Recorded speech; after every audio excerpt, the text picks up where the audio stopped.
Башка темаларга күчәбез. Татарстан журналистлар берлегендә язучы, әдәбият галиме, тәнкыйтьче, журналист Рафаэль Мостафинны искә алу кичәсе үтте. Укучылары, хезмәттәшләре, балалары әдипнең тормыш көндәлеген чагылдырган истәлекләре белән уртаклашты. Кем ул Рафаэль Мостафин? Үткен телле истабар журналистмы, әле оста мөхәррирме, жанр үзенчәлеген аңлатучы университет галимеме, язучымы? Дөресен генә әйткәндә, Рафаэль абый иҗаты эшчәнлеге дөньяның үзе кебек үк мең төрле, киң кырлы, кайчак башваткыч төсле. Ул санап киткән һөнәрләрнең барысында бер үзе башкарган әдип. 36 китап авторы. Шулай да шагыйрь Муса Җәлил турындагы хезмәтләре Рафаэль Мостафин иҗатының үзәк өлеше исәпләнә. Әдипкә Татарстанның дәрәҗәле Габдулла Тукай һәм Муса Җәлил премияләре нәкъ шул хезмәтләре өчен бирелде. Иң беренче Рафаэль абый дигән инде без аның Муса Җәлилнең истәргән мәңгеләштерү максатында эшләгән эшләрен күзәтәбез. Публицист буларак аның инде Казан турында нинди зур хезмәтләре чыкты, китаплары чыкты, аның тарихы турында. Һәм кеше буларак та ул бик менә аның йөзенә елмаю китмәде. Искә алу кичәсендә кем генә чыгыш ясамасын, иң әүвәл аның кешелеклелеген искә алды. Рафаэль белән без соңгы елларда шактый аралашып, дуслашып яшәдек. Ул Татарстан журналында эшләде, мин Семикә журналында, ул 10-нчы хатта, мин 9-нчы хатта.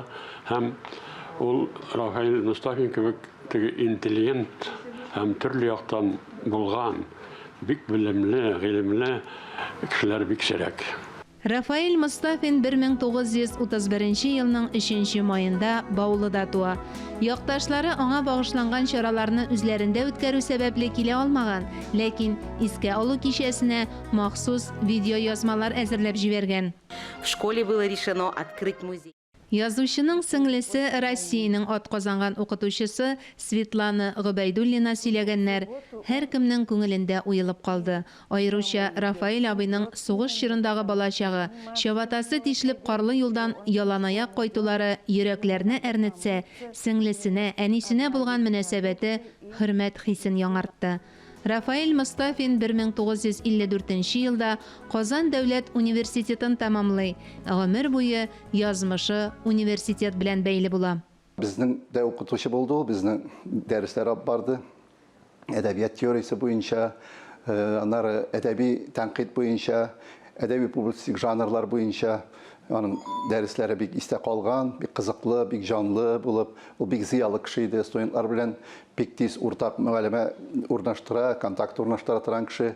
Аннары ул инде әле исемдә безгә рецензиялар яздыра иде. Әдәбият шушы соңгы чорда чыккан советчылар инде ул вакытта китаплар буенча рецензиялар һәм әйбәт язган укучыларга, студентларга үзенең китапларын бүләк итә иде. Озак еллар нәшер ителмәгән Казан утлары журналының да утларын кабызып җибәрә Рафаэль Мостафин.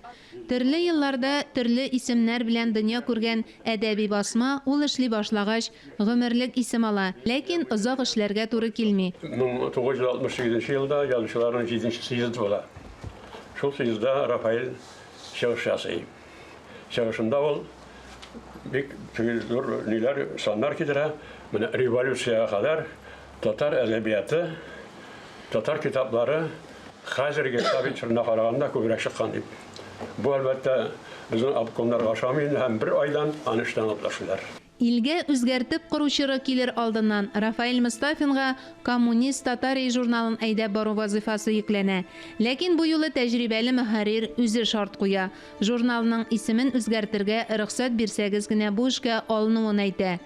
Һәм Татарстан дигән исем тәкъдим итә. Шуның өчен без бик рәхмәтле дип белдерде журналның хәзерге баш мөхәррире Татьяна Вафина һәм Рафаэль Мостафин истәлегенә багышланган сәхифәләр белән таныштырды. Пен клуб әгъзасы булып китүе хакында тәфсилләп Әхәт Мушинский сөйләде.